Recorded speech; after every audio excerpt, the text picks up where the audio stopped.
Zdislava Berka T.O.S.D. was the wife of Havel of Markvartice, Duke of Lemberk, and is a Czech saint of the Roman Catholic Church. She was a particularly austere and generous woman who founded a convent. Life. Zdislava was from a Moravian family, born in Křižanov, in what is now the Zdar nad Sázavou district of the Czech Republic. She was reportedly an unusually devout child, who at age 7 ran away into the forest with the intention of living a hermit's life of prayer and solitude. She was forcibly returned by her family, and made to live a normal childhood from that point on. Later, her family arranged for her to marry Bohemian Lord Havel of Markvartice from prosperous Markwards family, founder of the towns of Jablonec and Havel.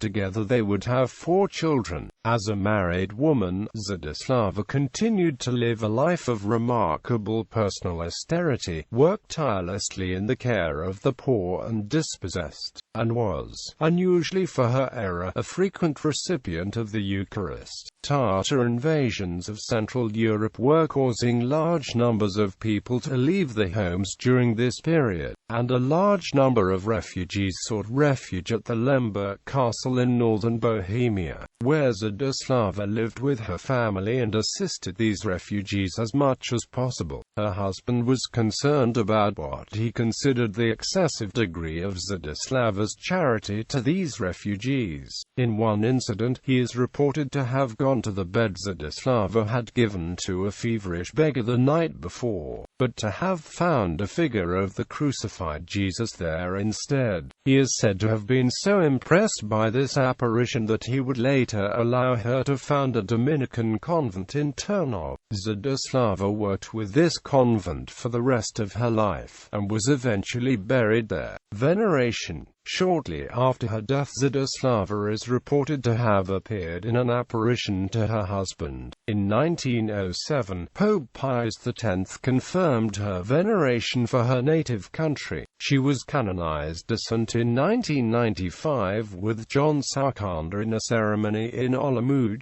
Czech Republic, by Pope John Paul II. In artwork, she is commonly depicted as a Dominican tertiary with a crucifix wound around with roses, or lying in the place of a sick person in bed. As a patron saint, she is asked for her intercession in difficult marriages and for people ridiculed for their piety.